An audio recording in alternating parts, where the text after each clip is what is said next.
Hello viewers and welcome to Learning with JGO. In today's lesson, we shall discuss some literary devices that are found in the Anthem for the Doomed Youth by Wilfred Owen. Kindly give this video a thumbs up and subscribe to the channel as well. Let's begin. The Anthem for the Doomed Youth contains a number of literary devices that allows the poet convey much deeper messages across to his readers. Some of them include rhetorical question, onomatopoeia, personification, simile, metaphor, alliteration, and allusion. The first literary device we shall talk about is the poet's use of rhetorical questions. The poet commences the poem by asking a question which does not necessarily demand an answer. So in line 1, we have, "What passing bells for these who die as cattle?" Another rhetorical question is asked in line 9, where the poet poses a question. "What candles may be held to speed them all?" Simile.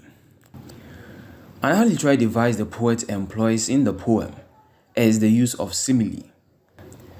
Even though there are a lot of comparisons that are being made in the poem, simile just occurs once in the poem. It refers to a comparison of objects using words such as and like. In the poem, only one line contains simile, and this can be found in line 1. "What passing bells for these who die as cattle?" Here, there is a comparison of the dying soldiers to cattle being slaughtered.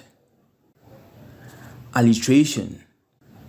In alliteration, there exists consistent repetition of consonant sounds in the same line.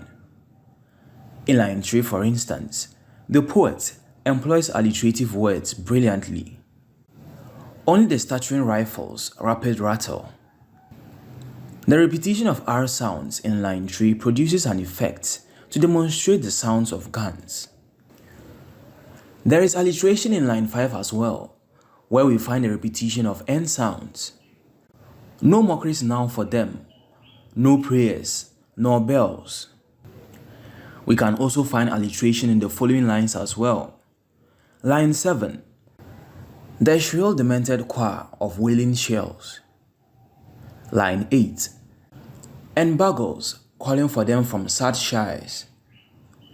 Line 11, "Shall shine the only glimmers of goodbyes."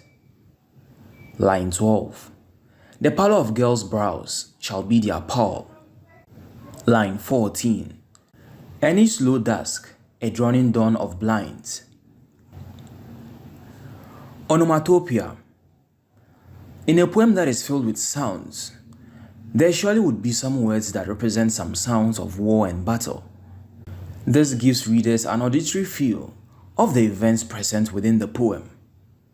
So in line 7, we have "the shrill demented choir of wailing shells." Words such as shrill and wailing shells suggest to us the sounds the poet is talking about. Shrills are sharp and penetrative sounds, and wailing shells suggest to us the sounds produced from the use of an ammunition. In line 3, where we have "only the stuttering rifles rapid rattle." Stuttering rifles brings to mind the kind of sounds produced by the gun.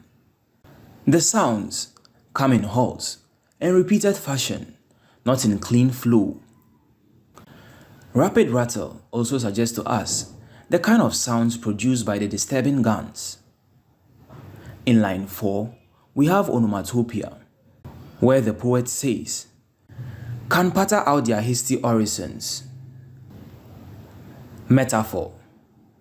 The first metaphor we can see in this poem is in line 12, where the poet says, "The pallor of girls' brows shall be their pall."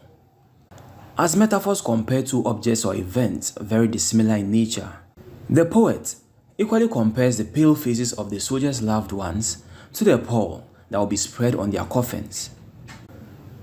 Line 13 displays some metaphor as well. "Their flowers, the tenderness of patient minds." In this line, the flowers usually presented during funerals are compared to the memories the soldier's family will have about them. We can find another metaphor in line 14. Each slow dusk, a drawing down of blinds.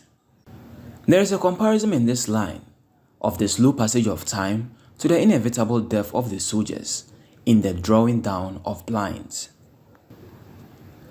Personification. Personification gives inanimate or abstract objects human traits in any literary work. The poet employs personification in the Anthem for the Doomed Youth. In line 2, we have only the monstrous anger of the gun. The gun in this line is given a human trait of anger to suggest to readers the ferocity associated with the killing of innocent human lives. In line 7, where we have the shrill, demented choir of wailing shells. The ammunitions of soldiers in this line are personified. The wailing of the shells seem to give human attributes of cries and wails to the guns. Thanks for watching this video. Don't forget to subscribe to the channel, like, comment and share.